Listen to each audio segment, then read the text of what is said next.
Hello, and welcome to the Physical Preparation Podcast. I'm your host, Mike Robertson, and today we are going to be talking about the who, what, when, where, why, and how of running speed camps. Now, before we get into this week's show, just real quick, I want to say I hope you're having an amazing day. Hope you had an amazing holiday weekend if you celebrated here in the U.S. For me, it was really nice. I tried to take a little bit of extra time off. I think out of 5 days, I only coached one. So that's pretty rare for me. If you know anything about me, I generally kind of coach, if not on holidays, around holidays a lot, because I'm just kind of slave to other people's schedule, but really tried to rein that in some this year. I only worked one day. It was great to just hang out with my family, with my wife's family. Tried to temper my enthusiasm when it came to the Thanksgiving meals, because between her family and then Jess and I now, we do kind of our own thing on Saturday. Man, the food game is legit. I'm pretty sure everybody in her family can cook. So just trying to enjoy it, but not enjoy it too much. And yeah, it was just an awesome weekend. And I hope you can say the same. Now, today, I want to talk to you about this idea of speed camps. And speed camps are something that I've run for the last couple years now. And there's really three reasons that I started doing these. Number one was absolutely selfish in nature. As my daughter has gotten older, I have wanted to hang out with her as much as I can, right? And I'm just conscious of the fact that between school and academics, she's getting pushed a lot. She's got a lot of stuff going on. She's got high-level soccer training that she's doing now. So I'm always looking for ways to infuse myself into her life or into Cade's life. And so selfishly, I just wanted to spend more time with her. And then a cool byproduct of that is that by spending time with her and teaching her how to take care of her body, how to move more efficiently and all those good things, I get to hang out with other kids that are her age. And if you don't have kids, I mean, you can sit here and lament what's going on in the school system, or you can lament what's going on when kids go home and they're on an iPad or a Switch or whatever all day long. But the simple fact of the matter is physical development and physical preparation in our youth is sorely lacking. So this is an opportunity for me to step in and hopefully teach these young kids, hey, look, this is how you can take care of your body. And these are skills that you'll use not just when you're playing sports, but for the rest of your life as well. So it's something that's very important to me because I know how impactful the weight room was for me growing up. It was a huge confidence builder for me, not only when I was in high school, but especially when I got into college, when I got into powerlifting at Ball State. It really helped me grow my own confidence as I grew into the coach that I think I was ultimately destined to be. So it's a great avenue to get time with my daughter, help her friends. And then the third reason, and it's not a huge factor for me, but it could be a bigger factor for you if you're running a business, is this is a nice way to add a little chunk of income into your business whenever you run these types of camps. And look, I run a business. I know at the end of the day, you've got so much money you have to shell out every month for rent, employees, heating, cooling, internet, Spotify, whatever you're paying for, costs money to run a gym, or it costs money to live your life. So if you can find ways like this that are highly leveraged and allow you to make a really nice chunk of change in a small window of time, I think that is a huge window, or just a huge window of opportunity for everybody involved.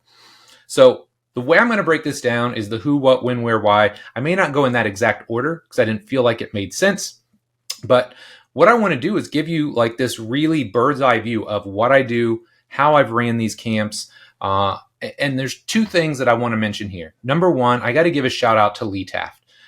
I would not be the coach that I am today, and I definitely wouldn't be the speed coach that I am today without Lee's guidance, without his tutelage over the years. He is the absolute master of this stuff. And if you're not already following him and investing in his courses and his products, please go and do that. He is just a brilliant mind and somebody that I absolutely think the world of. So shout out to Lee. He is the GOAT. Second, very important, when you're running these types of camps, they have to be fun. And I want to say this here because I'll probably say it numerous times throughout the show. But if these camps aren't fun, kids aren't going to enjoy it. They're not going to come back. And I mean, look, there's just so many demands on kids' time. Even the kid that is just playing rec soccer is probably practicing twice a week, games on weekend. High-level soccer players are practicing 4 times a week. They may have as few as 1. They may have as many as 3 or 4 games on a weekend. So infusing yourself into their life has to be somewhat seamless, but most importantly, it's got to be fun. It's got to be something that they're excited about going to. And that is the biggest theme for me, right? I kind of think of it as if they're having fun, all the other stuff on my end, the coaching, the cueing, all of that gets infinitely easier, but it's got to be fun first and foremost. So when you're running these camps or you're thinking about running these camps, constantly ask yourself, what are ways I can make this fun? So with that being said, we are going to take a quick break and then we will jump into the who, what, when, where, why, and how of running speed camps. Okay, we're back. So let's start at the top. Who are we targeting when we run a speed camp? For me, I am targeting primarily middle and high school age kids. And I would say probably even more importantly or more focused, it's a lot of times it's middle or young high school age kids because they're not already entrenched in the high school strength and conditioning scene. I mean, this is so crazy for me to think about because we didn't even get a weight room at my high school until in between my sophomore and junior years.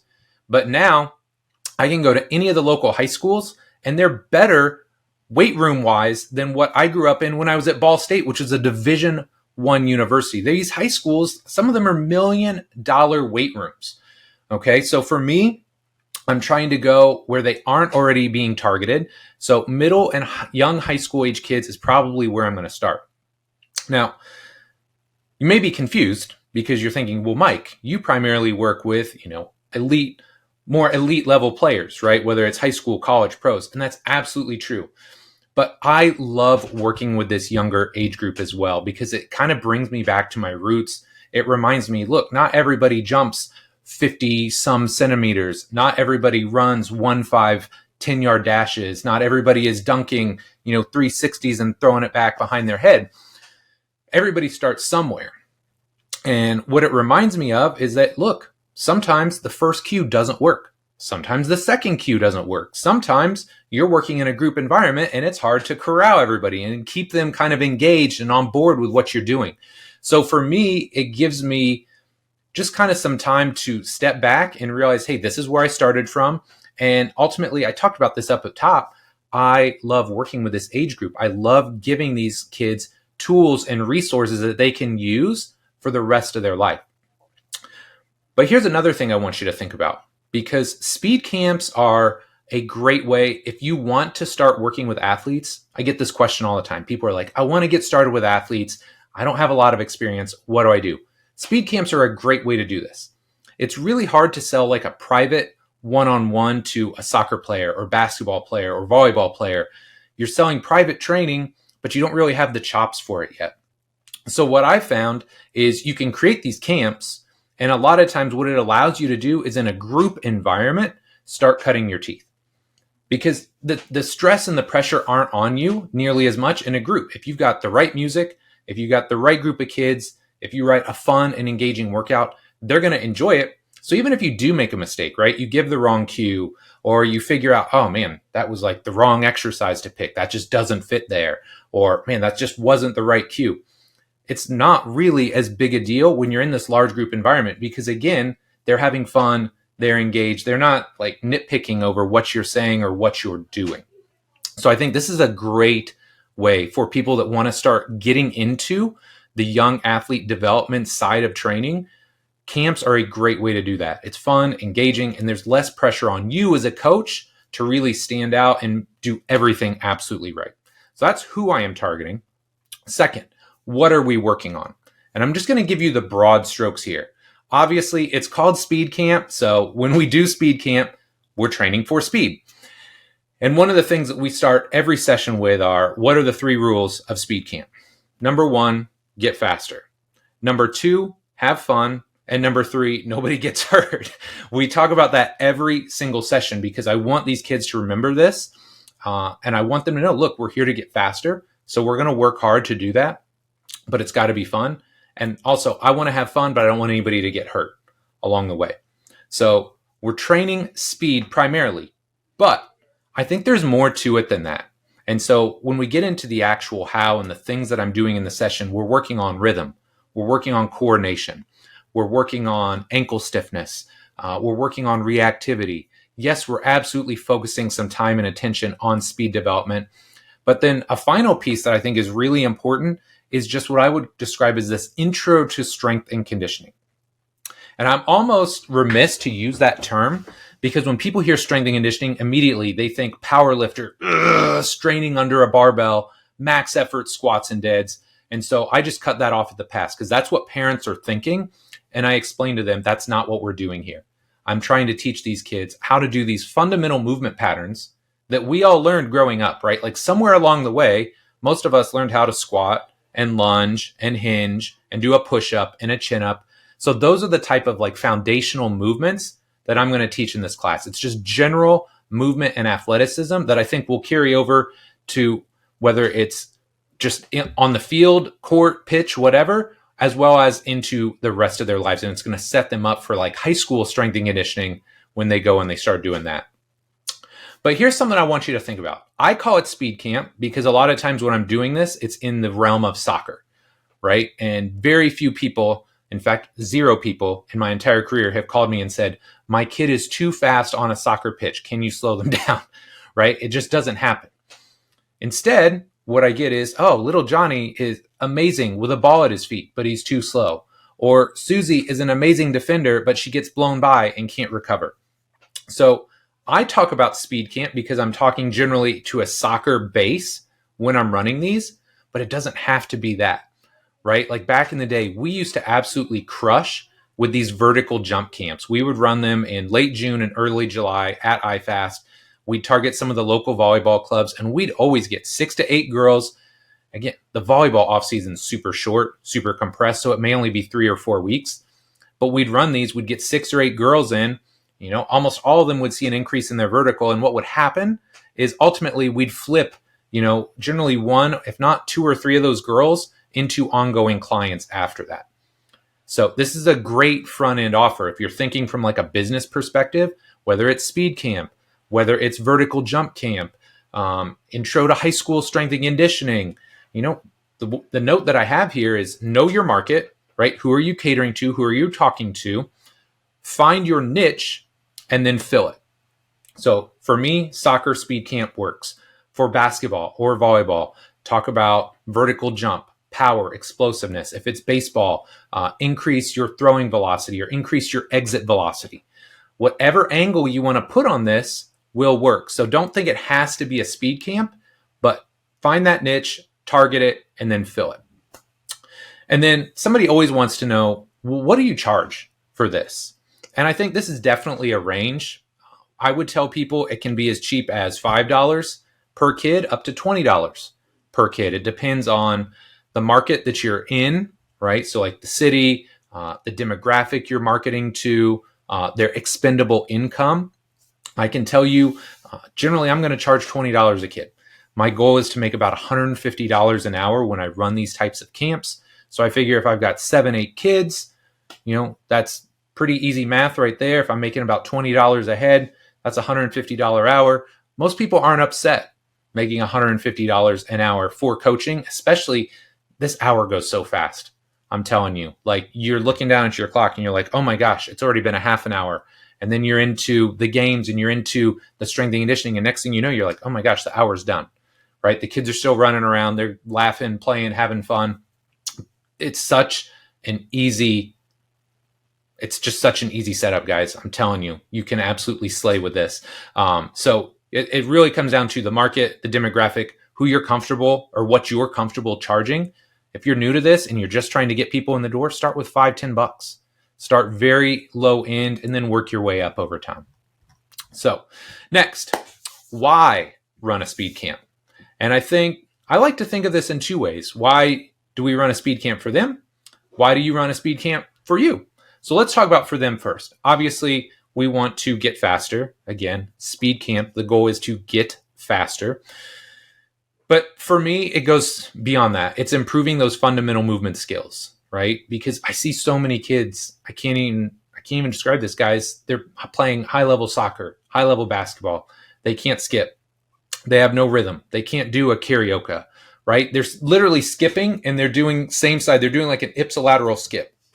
So I want to improve those fundamental movement skills. And sometimes too, you teach them just like, man, this is how you squat. This is how you change levels. Feel your whole foot.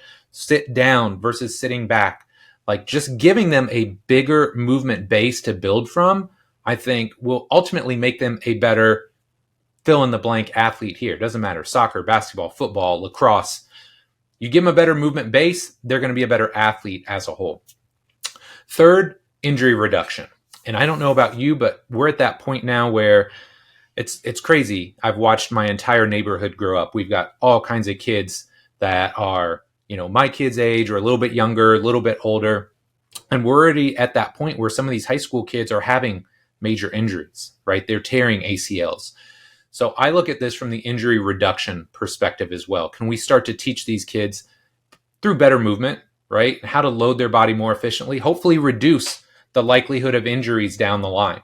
Because I know when they go into high school and they maybe make that high school team, they're thrust into an advanced PE or a weights class. And it's generally 1 to 2 teachers. You could have anywhere from 30 to 60 kids in one room. I get it. They do their best job of organizing this, but there's no way, even with the best progressions, the best regressions, that you can really successfully coach and supervise that many kids. It's very, very difficult. And again, this is not a shot at high school strength and conditioning coaches. I think they do a brilliant job given the context and the environment that they're in. But for us, in a smaller environment, now we can really laser in. We can help them understand this is how a squat should feel. This is where your foot, your knee, and your hip should be when you lunge. This is how you hinge. And instead of just rounding your back, it's soft knees, pushing your hips back. So that ability to coach and cue effectively will hopefully lead to injury reduction down the line. And then finally, team building.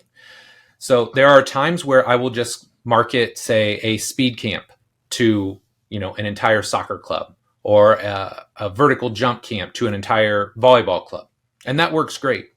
But there's also a time and a place, depending on your relationships and your connections. Maybe you can go and just pull an entire team. So that's kind of what I've done this year with Kendall's soccer team. She's got 15 girls. Say, hey, look, I'll take about 8 to 10 in a class. And man, we get them all in. It's great team building. The girls love each other. They have so much fun. And ultimately, they're getting faster as a team. So for them, this is just such a win because they're getting faster, they're moving better, hopefully reducing their likelihood of injury, and we're building the team camaraderie. So for them, it's a no-brainer. For you, man, it's just such a low-cost offering if you're trying to get into a new market. Maybe you played volleyball growing up, but you don't have any relationships or any connections in the volleyball space. Well, this is a great way to start marketing in that audience or to that group at a very low-cost way. Again, it's hard to sometimes come in and sell one-on-one training at $60, $80, $100 an hour. But if you're offering a vertical jump camp or a speed camp for 10 or 20 bucks, hey, this is a great way to start infusing yourself into some of these communities and starting to build some of these relationships. So it's a low-cost offering. Again, it's a great way to cut your teeth in a new market or area. Again, for the people that are listening that want to start getting into strength and conditioning, they want to start doing more work with athletes. It's a great way to start getting in there. It's very hard if you're trying to get in and work with like a high level recruit that is going to go play basketball or volleyball or soccer somewhere. This person's already got a lot of coaches in their ear. They've already heard a lot of BS from different people. It's a little bit harder to cut your teeth on those people versus if you've got younger kids, they're more malleable. They haven't been coached and trained as much. It's a great way to get started. Again, I talked about this up top. It's a small time investment.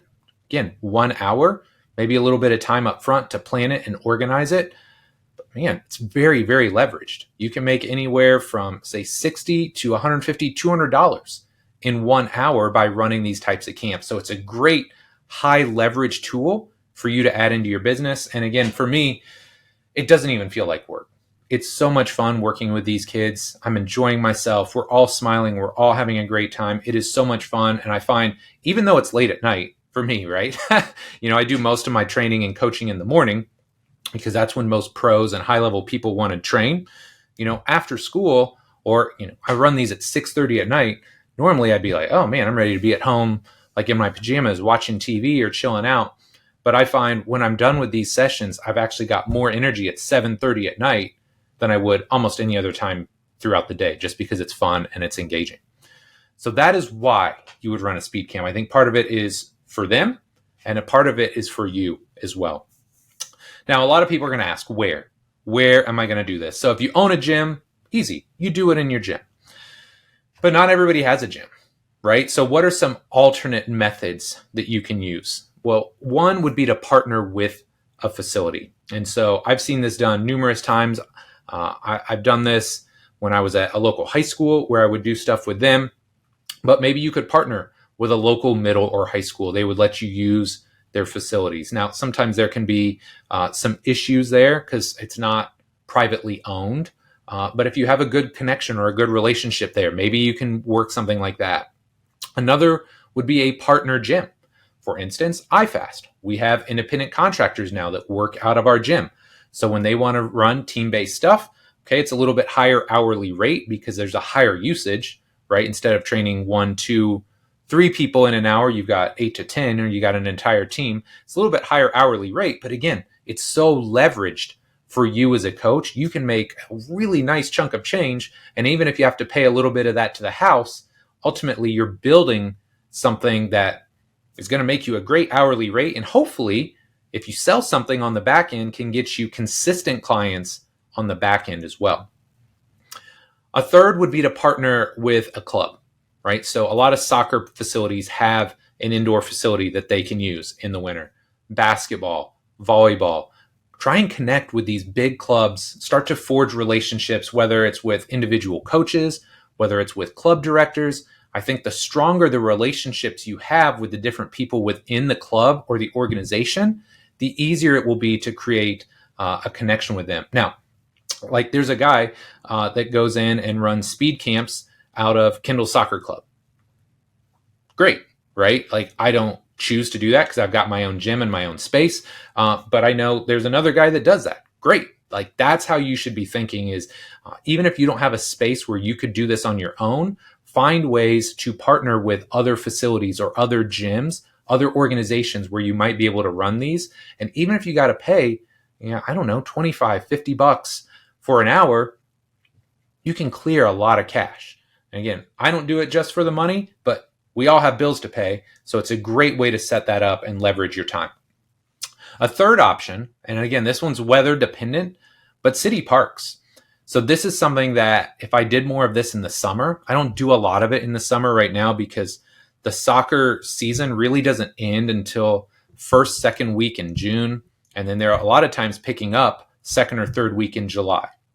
But if it's something I wanted to start doing more in the summer, I would probably just do it at a park versus at a facility because you got a big open space, right? You're running on grass versus turf, which is really nice. And just getting kids outdoors, I think is very, very valuable. So don't let where be an issue, right? It really just depends, or it comes down to you being a little, I don't want to say aggressive, but you got to figure out, okay, what are the different opportunities here? What relationships do I need to forge? Or what relationships do I need to build? Because if you want to do this, there's a way. You just have to figure out, okay, where location-wise is this going to be best?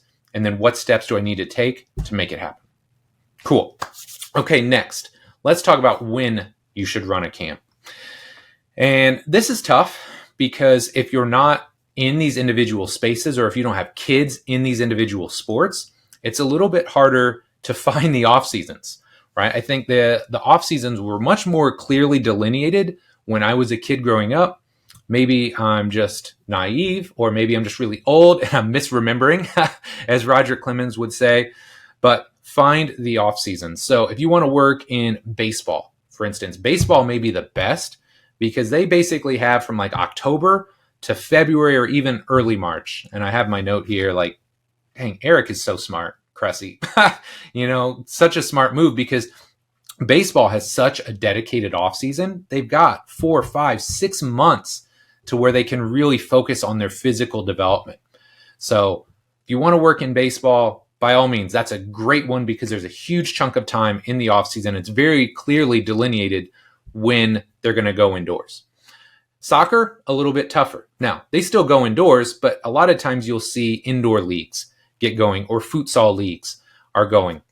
So the way that I structure this is I generally run a winter 1 and a winter 2 session. So my winter 1 is November and December. We're generally going to go twice a week during this period of time because they have the least amount of soccer training. So I figure, hey, we've got a lot of dedicated time here. We can get in the gym. We can make some real progress with your speed development. So I'll generally run a winter 1 and then a winter 2, and that's going to be January and February. Now, you're going to have to figure out how things work with the individual club or the athletes that you're trying to get in with. But for me, this winter 2 session, it could be 1 or 2 days a week. It really depends, because what you'll find is a lot of times if there's an indoor facility, if it's a high-level club or you're working with high-level players, they are going to have more time commitments to soccer after the first of the year. They're going to go from once a week to twice a week for soccer, 2 to 3 times a week for soccer. So at this point, hey man, I may cut my losses a little bit and just say, hey, look, if you're training soccer 3 days a week, I can't probably get you in the gym twice a week with me. So let's cut back. Let's go from twice a week to once a week in that winter 2 session so we can keep getting you in and we can keep focusing on your speed development. Volleyball is very, very challenging. I grew up in Delaware County, which is about an hour north of here.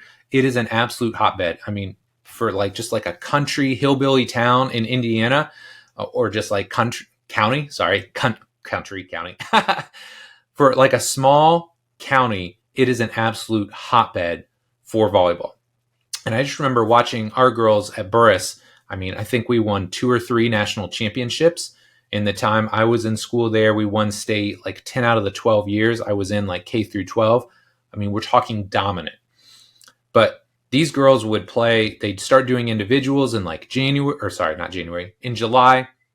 Team practice starts in August. They'd go to state every year. So that would be, first weekend in November. As soon as they're done, they're starting to report and try out for Munciana, which is the volleyball club. They'd play that until mid-June. So really, if you want to work in volleyball, late June, early July. That's about it. It's very, very challenging to find windows of opportunity there. Now, that's not to say maybe you couldn't find some of the same downtimes like I do in soccer, right? And I haven't made as many moves in the volleyball space, but maybe you could say, hey, look, you're going to be doing your club stuff. You're going to be ramping up November, December, but let's spend 2 months just working on your physical development, right? Let's work on getting stronger, developing your lower body strength and power, increasing your vertical. So that's what I would do in the volleyball space, is try and target at the very least June and July. And, depending on, again, the athlete, their time commitments to other things, maybe you can get in there November, December, January and get some work in. And then basketball, which, I mean, that's my love. That might be the hardest one of all. Like, I just don't know where their off season is anymore. When they start their season, October, November, December, January, February, March, as soon as they're done in March with their high school season, they're going to AAU, and they'll play AAU through May, excuse me. Then they'll play June ball. Then they'll come back and they'll play another month of AAU in July. And then they're in August reporting and starting to do stuff for their school. This is why Lee is such a huge proponent of a smaller model and getting away from kind of the AAU model, because these kids just have no downtime in basketball. But if I did stuff in basketball, it would probably be in the summer. That's probably when you're going to get the most time with them. You're thinking generally June and July, and you're probably going to have to work around some of their other commitments.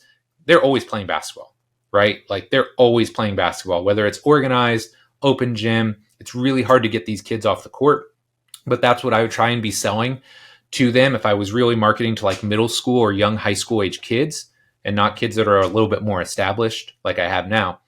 If I'm working with those younger kids, I'm like, hey, look, physical development is huge, right? If you want to play JV, if you want to play varsity, if you want to give yourself a shot to play D1, we've got to do some things physically to make you bigger, faster, and stronger. So that's when you should run a camp. Really, you got to know your niche, and then you got to figure out, okay, when are the downtimes? When is their off season, and how can I infuse myself in there without taking too much away from them physically, because these kids just have so many demands if they're playing high-level sports. Last but not least, let's talk about how I run a class. And again, we're going to just go through the broad strokes and themes here, because this could be probably an entire course or an entire product. Maybe I'll make it that at some point in time, but I at least want to give you an overview of how I run a class. And if you just skip forward to this part, I'm totally cool with that, because a lot of people just want to know, how does it look?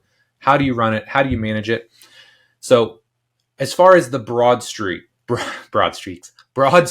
my gosh, why can I not talk today? The broad strokes, the first, say 5 minutes are all about intro, games, and fun.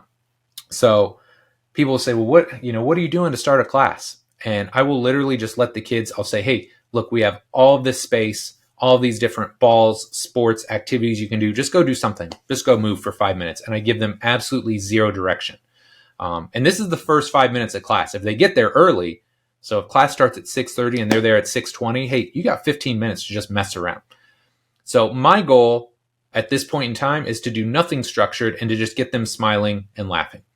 And generally, if you can do that in the first 5 to 10 minutes, you're going to win that entire session, because they're just in a good mood. They're enjoying themselves and they want to get better. A second rule that I have, I don't strictly adhere to this, but I find it's so much more fun if you do. So let's say I've got Kindle's soccer team in there.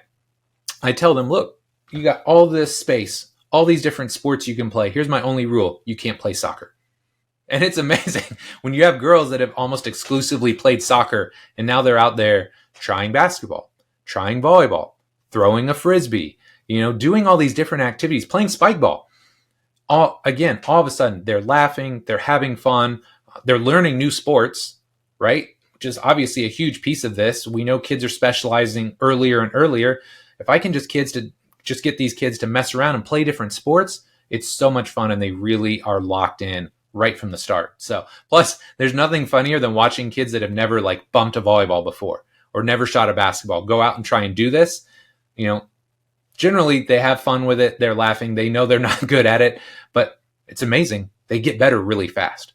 So whenever possible, try and get them away from their favorite sport and get them trying new things.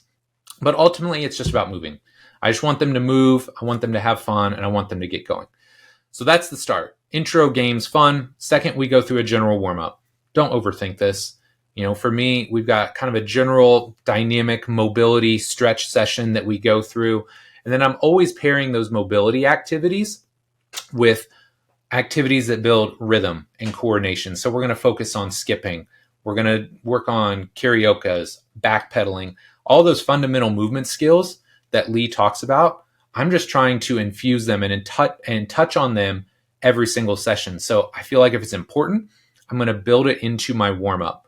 Again, don't overthink it. Make it simple, but just stretch different joints, move into different planes, just get the rhythm and the coordination and the things that they may be lacking or may not be getting in other areas of their physical development.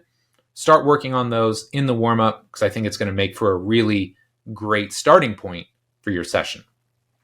Third, prep and injury prevention. So I kind of think of this twofold. Number one, a lot of the athletes that you're going to get in speed camp are inherently slow.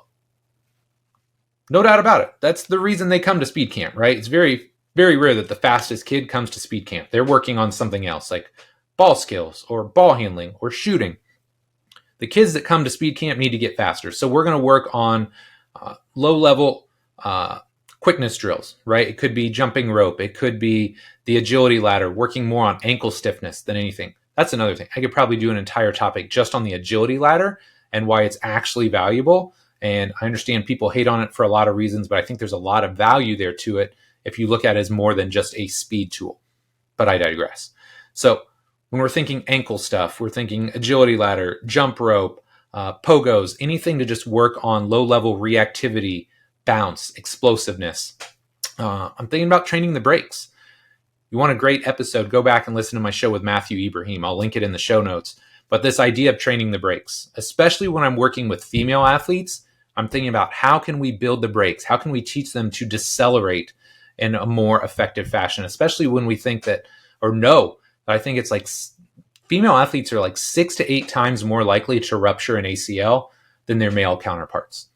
So I'm going to absolutely try and put things into their training program that's going to help reduce that likelihood.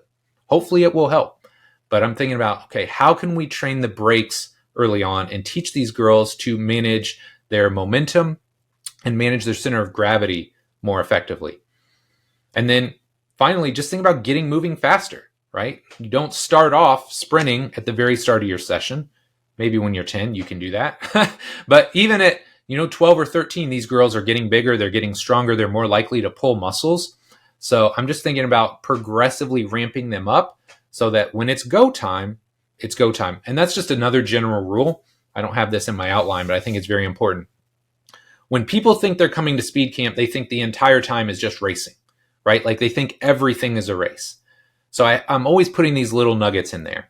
And one of the nuggets that I always tell the girls is, look, it's never a race until I tell you it's time to race. And so immediately what that does is it reframes what you're trying to get out of the different activities. So if we're working on a skill or we're working on a drill, I will reinforce to them, this is not a race. Learn how to do this the right way. If we're working on acceleration, use the acceleration cues that I'm giving you. If we're working on lateral acceleration or lateral change of direction, focus on the skills that I'm giving you. Don't worry, we're going to get to play games and we're going to get to use it and race later on. But when we're not racing, don't race. Learn how to do the things effectively first. Which brings me to the next phase. And I just think of this as like drills and technical. And, look, I hate the term drills, right? But that's how I think about it. And it's just kind of the way I set the program up. Really, the drills are just movements that reinforce your ideas or what I would describe as your movement theme for the day. Okay. And there's lots of themes depending on the group that you're working with, the target abilities. For me, acceleration is arguably the biggest theme. I'm always layering elements of acceleration in because it doesn't matter what sport you play, acceleration is important, right? If there's one that I can't think of that you know of where acceleration isn't important, please let me know. Maybe like archery or something like that. But baseball, basketball, football, soccer, lacrosse, all of these sports, acceleration is critically important. So I'm constantly putting in these themes of acceleration. But as far as broad themes for the day, it could be linear acceleration, lateral acceleration, linear change of direction, lateral change of direction, retreating, curvilinear running, and again, if you want some insight into this, I'll link the most recent show I did with Lee Taft in the show notes as well, because it was a fantastic episode where he breaks down his movement models for all of these different themes. But generally, I'm going to spend a lot of time early on just focusing on linear acceleration. When we're talking middle and young high school age kids, they need a lot of reps and a lot of reinforcement. So if we're talking about acceleration, hey, what are the keys to acceleration? I need big arms, right? I need you to be able to push, and I need you to be able to chase your shoulders.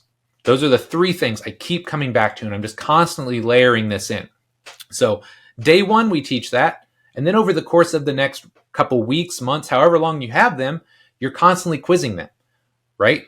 So I teach them that the first couple sessions. And then at the end, it's like, okay, hey, now we're in week 3. Hey, what are my 3 keys to acceleration?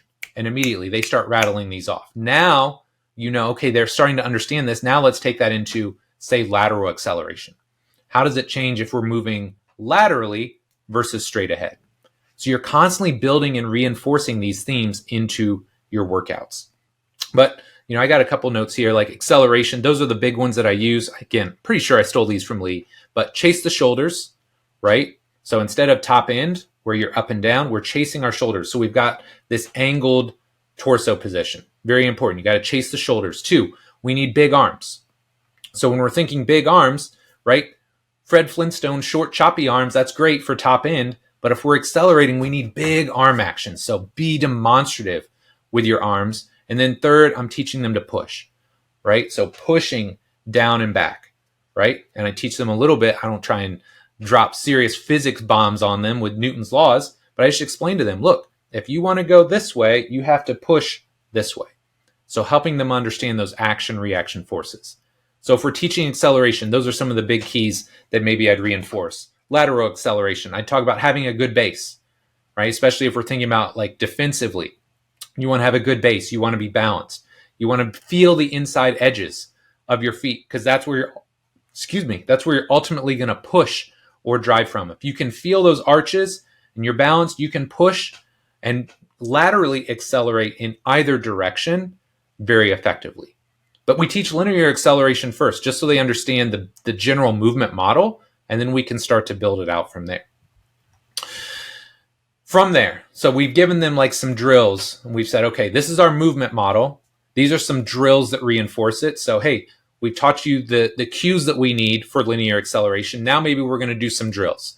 Maybe we're going to do some wall drills. Maybe we're going to have you push a prowler or drag a sled so you can start to feel the body position that I want. You can start to feel what it's like to have big arms. I mean, arms are so big, I'm smashing my chair. But we start to build on these themes in a slower, more contextual environment where they can feel things. Then we start to ramp it up. And again, I'm telling them, look, once we're doing this, once we move into more of these faster drills, we're still not racing. I want you to focus on chasing your shoulders, big arm action, push the ground away. So we start to build it into faster movements. And then finally, we bring it into what I would describe as thematic or contextual games. Okay, so perfect example here. Maybe we do waterfall sprints. So what happens is all the girls or all the guys are lined up on one line. The person on the far right is the leader. When they decide it's time to go, everybody else reacts to them. And it's like this chain reaction or these dominoes where this person goes, and this person goes, this person, all the way down the line. And then the leader goes to the end, the next person moves up, and then we just repeat through that cycle. But now I tell them, look, now we are racing. So now it's this chance for them to really feel what it's like to do these actions with intent, with speed. And if you never give them this environment or you never give them this experience, they're not going to get as fast as you'd like, right? Kids never work as hard. They never run as fast as when they're competing or when they're racing. So I always try and explain to them, look, when we're not racing, we're building skills. We're trying to teach you techniques. Same thing here. Now it's time to race. Now I need you to work your fastest and try and take those skills that we just learned and worked on and infuse them into your actual racing.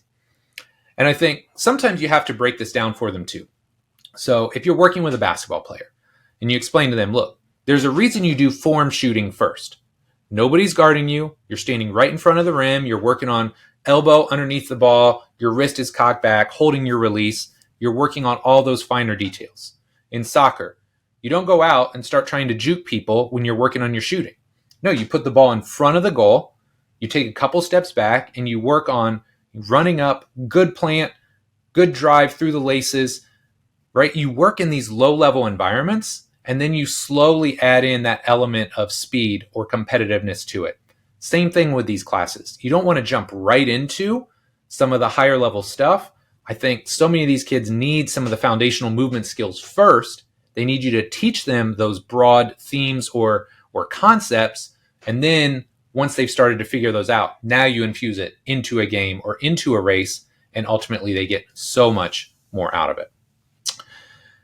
So at this point, we've done all of the speed training that we're going to, and generally the last 15 to 20 minutes is just what I describe as foundational strength and power. So really focus here on just teaching technique.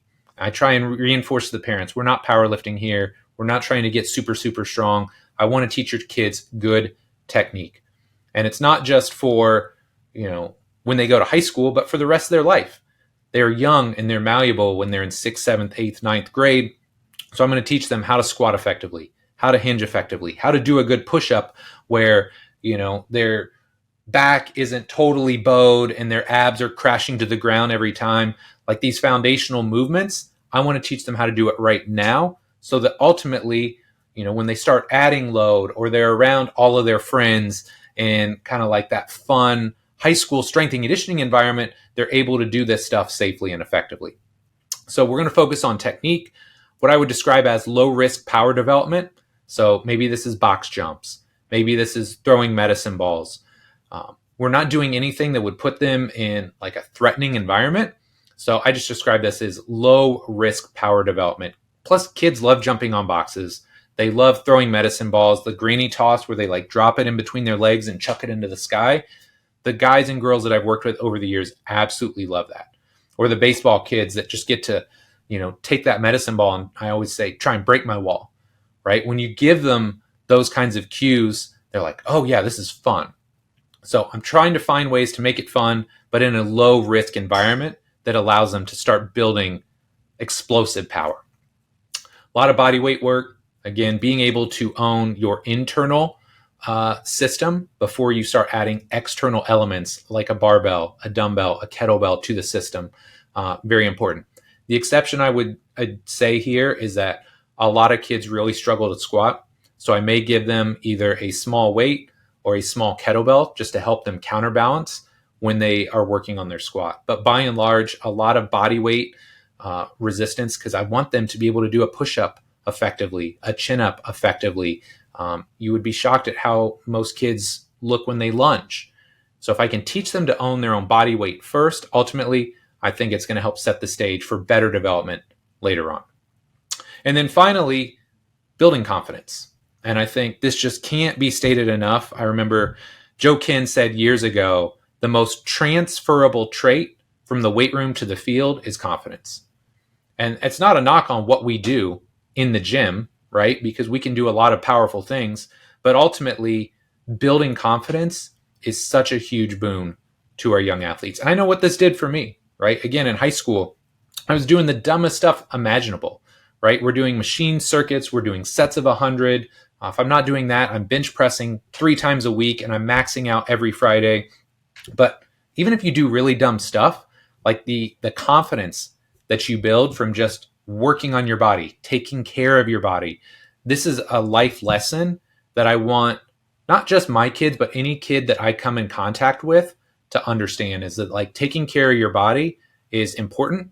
It's the only body you're going to ever have. And it's ultimately something that you want to learn how to do at a young age so you can do it for the rest of your life.